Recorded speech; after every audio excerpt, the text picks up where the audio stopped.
Na manhã de quinta-feira, 4 de outubro de 2007, Roni Reuter, de 42 anos, estava sozinha em sua casa, localizada em um condomínio em Deerfield, Illinois. Grávida de mais de 7 meses, Roni estava ansiosa pelo nascimento e já havia escolhido o nome de seu bebê, que iria se chamar Skylar. Seu namorado, Sean Gale, era o pai da criança, mas mesmo estando em um relacionamento de 17 anos, Sean e Roni nunca haviam morado juntos. Quando um dos vizinhos de Roni ouviu um grito, sons de batidas altas e um estrondo, ele ligou para o 911. E pouco antes dessa ligação, por volta das 7h50 da manhã, outro vizinho viu uma pessoa subindo as escadas do prédio onde Roni morava. Quando a polícia chegou ao local, outro morador disse que viu um adolescente afro-americano magro, possivelmente usando uma peruca, correndo pelo estacionamento e fugindo em um pequeno carro preto. Ao entrar no apartamento de Roni, os policiais encontraram-na deitada de bruços na cozinha, sem vida. Olá pessoal, bem-vindos ao canal Casos Criminais. Hoje eu vou contar para vocês o caso de Marnie Yang. Mas antes de começar, percebemos que muitos de vocês não têm recebido as notificações do YouTube quando postamos um vídeo novo. Então, gostaria de lembrá-los que temos vídeos aqui no canal todas as terças às 20 horas e sextas e domingos às 15 horas.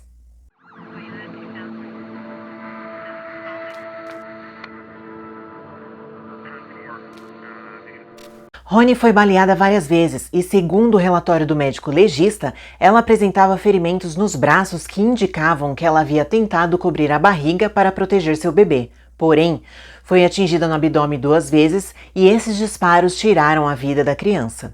O último disparo, em sua nuca, foi fatal. A polícia encontrou cápsulas de 9mm e 5 munições não disparadas ao lado de seu corpo. Não havia sinais de entrada forçada e nenhum sinal de que algo havia sido levado. As autoridades acreditavam que o ataque a Roni havia sido direcionado, especialmente porque quem atirou nela parecia ter mirado primeiro no feto. Imagens de uma câmera de segurança perto do apartamento de Roni mostravam um Volkswagen preto indo em direção ao condomínio dela às 7h04 da manhã e saindo às 7h55. Ao revistar o apartamento, os investigadores encontraram uma carta dentro da bolsa de Roni. Na carta intitulada O que seu namorado está fazendo, o autor afirmava que Sean estava dormindo com mulheres em países de todo o mundo. A carta também fazia referência ao bebê de Roni e dizia que Sean disse a todo mundo que ela tinha que interromper a gravidez. A carta também incluiu uma lista de nomes e números de telefone de 16 mulheres com as quais, supostamente, Sean estava envolvido. A polícia falou com Sean Gale, que era um jogador de futebol americano aposentado do Chicago Bears. Ele conheceu Roni quando treinava em Wisconsin e eles pareciam ser um casal muito feliz. No entanto, enquanto Roni parecia amá-lo incondicionalmente, a polícia descobriu que Sean realmente saía com várias mulheres diferentes, mas segundo ele, Roni estava ciente de seus casos. Apesar disso, Sean parecia estar devastado por perder Roni, sua filha, e embora houvesse alguma sugestão de que ele não estivesse muito interessado em ter um bebê, Sean parecia ansiar pelo seu nascimento, e a polícia até encontrou em sua casa um livro chamado Nomes Legais para Bebês, que ele comprou quando esteve em Londres naquele ano. Sean disse aos investigadores que naquela manhã treinou sob supervisão de um treinador e saiu de casa depois das 9 horas para cortar o cabelo em um local que ficava a 10 minutos do apartamento de Roni. Sean foi visto como suspeito, mas um dos vizinhos descreveu a pessoa que deixou o apartamento de Roni naquela manhã como sendo muito menor do que Sean. Dito isso, eles estavam cientes de que poderia haver outra pessoa envolvida e não havia indicação de que Sean queria se livrar de Roni. Ao ser questionado pelos detetives sobre quem ele achava que poderia ter sido responsável pelo crime, Sean deu o nome de uma mulher com quem ele namorou no passado, Monika Kurowska. Ela era uma modelo fitness polonesa e o relacionamento entre eles havia terminado um ano antes, mas Sean acreditava que ela começou a persegui-lo após o término. Ele disse que certa noite, Monika foi ao seu complexo de apartamentos e apertou a campainha de todos os vizinhos. Quando ele saiu, descobriu que uma janela estava quebrada e havia sangue na mão dela. Depois desse incidente, ele obteve uma ordem de afastamento contra ela. Ele acreditava que Mônica enviou cartas para Ronnie e outras mulheres, cartas como a que a polícia encontrou na bolsa da vítima. Então, as autoridades decidiram levá-la para interrogatório. Mônica disse à polícia que não tinha nada a ver com a morte de Ronnie e forneceu um álibi que comprovava que ela estava treinando um cliente naquela manhã. Seu álibi foi confirmado. Segundo Mônica, o incidente que Sean contou à polícia foi um pouco diferente do que ele havia relatado. Ao chegar à casa dele, ela o encontrou com outra mulher e acidentalmente quebrou a janela ao bater nela. Mônica terminou o relacionamento e essa foi a última vez que o viu. Ela negou ter enviado cartas para Ronnie e a polícia descartou Mônica como suspeita. O caso esfriou por um tempo, até que uma testemunha chamada Julie Fields procurou a polícia, contou algumas informações muito relevantes e essas informações levaram até uma mulher chamada Marnie Yang. Os investigadores descobriram que Marnie, uma mãe divorciada de 3 filhos, também estava em um relacionamento com Sean e que eles haviam se conhecido em uma convenção do Chicago Bears em 2005, em que ela estava trabalhando como segurança. Sean depois a procurou interessado em algumas transações imobiliárias, já que Marnie também era corretora de imóveis, mas logo depois disso, eles começaram um relacionamento íntimo. Conversando com a família e amigos de Marnie, os detetives descobriram que ela tinha uma obsessão doentia por Sean. Mesmo que ele estivesse saindo com várias mulheres, Marnie se referia a ele como seu namorado. Investigações levaram a polícia a crer que Marnie tinha acesso aos e-mails de Sean, e uma busca em seu computador os levou a acreditar também que ela era a pessoa que havia enviado cartas anônimas para as namoradas dele. Os detetives acreditavam que ela encontrou e-mails que Mônica enviou para Sean e copiou o estilo deles nas cartas que enviou para suas amantes para sugerir que Mônica as havia escrito. Os extratos bancários encontrados no lixo de sua casa revelaram ainda que Marnie havia pago por verificações de antecedentes para obter informações pessoais sobre as outras mulheres.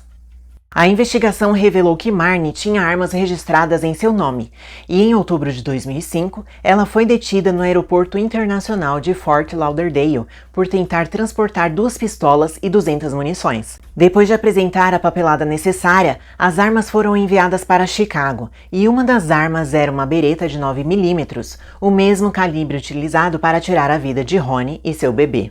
A polícia também descobriu que Marnie havia feito ou tentado fazer um silenciador. Ronnie foi baleada várias vezes e os vizinhos relataram ter ouvido barulhos altos, mas não houve nenhum relato de tiros e a polícia acreditava que isso se devia ao uso de um silenciador. Os extratos bancários de Marnie mostravam que ela comprou um livro intitulado Como Fazer Silenciadores Descartáveis e comprou os itens necessários para fazê-los. Com todas essas evidências, Marnie foi presa e enfrentou 2 acusações de homicídio em 1º grau. Para a promotoria, Marnie tinha um motivo claro, ciúme, já que toda sua vida foi consumida por seus sentimentos por Sean. Seu sentimento de posse em relação a ele era tão grande que ela atirou e matou Ronnie e seu bebê para que não houvesse competição. A acusação acreditava que quem atirou em Ronnie também queria atingir o bebê, e isso estava claro pelos tiros disparados no abdômen da vítima. Foi exatamente uma de suas amigas, Julie Fields, que procurou a polícia e testemunhou que Marnie teve acesso aos e-mails de Sean e que, através dos e-mails, ela descobriu que ele planejava levar Ronnie em uma viagem à Europa, o que a enfureceu. Então, ela descobriu o nome do hotel e cancelou as reservas. A própria filha de Marnie, Emily Yang, de 20 anos, testemunhou e confirmou que Marnie teve acesso aos e-mails de Sean, afirmando que foi sua mãe quem enviou as cartas para as outras mulheres. Segundo o testemunho de Sean Gale no tribunal, Marnie estava descontente com o fato do relacionamento deles não ser exclusivo. Mas a principal testemunha da promotoria foi Christy Paskin. Christy era amiga de Marnie há 20 anos e disse ao tribunal que a própria amiga falou que estava infeliz por Sean estar saindo com outras mulheres e que iria matá-lo.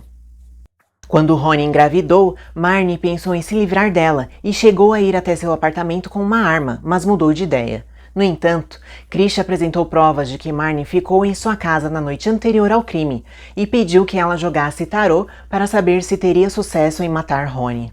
Segundo as cartas, ela seria bem-sucedida. De acordo com Christy, Marnie ligaria para ela depois com um código para que ela soubesse que Ronnie estava morta. O código seria Marnie convidando Christy para jantar. Quando ela se levantou na manhã seguinte, Marnie já havia saído, mas Christy alegou que não notificou a polícia porque não achava que aquilo fosse sério. Porém, na manhã do dia 4 de outubro, Marnie ligou para ela e disse: "Vamos jantar?" Christie ajudou a polícia usando uma escuta corporal e as gravações foram transmitidas ao tribunal. Essa foi a prova mais convincente que a promotoria tinha, a confissão de Marnie nas gravações. I really did not believe you would do it. I didn't believe I would either. What did you see? It was so dark I wasn't even positive that I was making straight shots. And she started screaming. I took the first shot, and then when she went down, she took her foot and she took one good kick at me, got me in the shin. That was it. I took one last shot and finished her off. Marnie disse ainda que usou peruca, óculos escuros grandes, moletom, luvas e cobriu o rosto com uma maquiagem escura.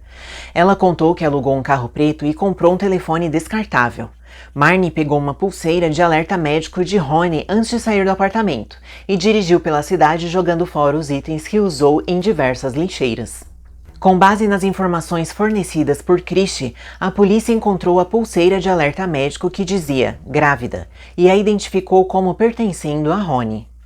A defesa afirmou que não havia nenhuma evidência física ligando Marnie à cena do crime e que o caso da promotoria foi construído apenas em especulação e basearam seu caso na credibilidade da principal testemunha de acusação.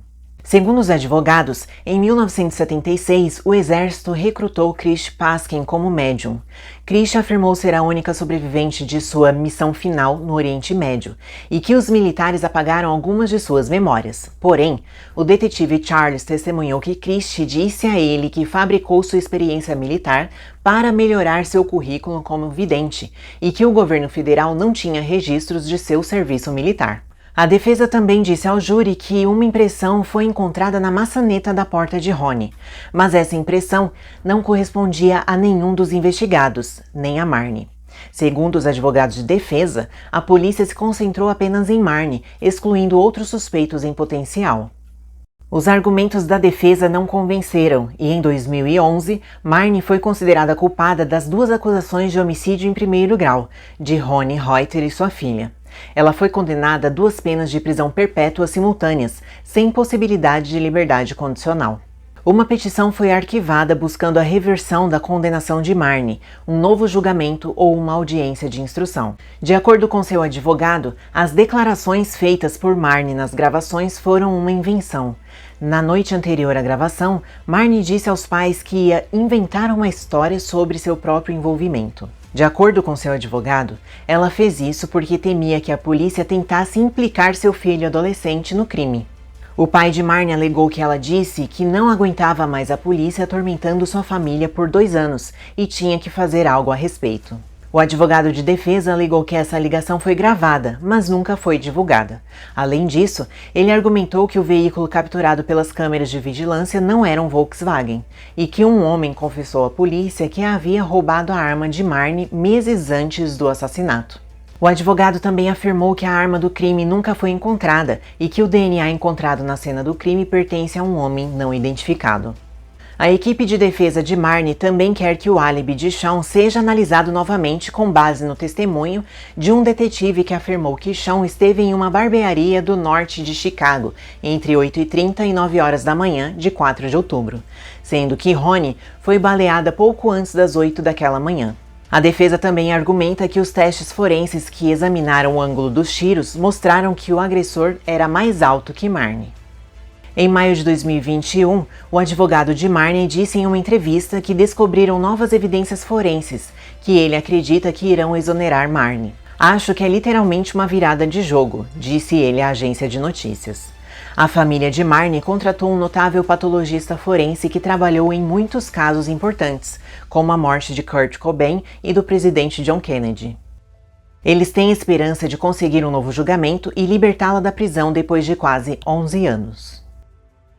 E vocês, já conheciam esse caso? Com tantas reviravoltas, quem vocês acham que foi responsável pelo desfecho trágico de Ronnie e seu bebê? Não esqueçam de deixar suas opiniões, sempre com respeito, nos comentários. Obrigada por assistir até aqui. Nos vemos no próximo vídeo.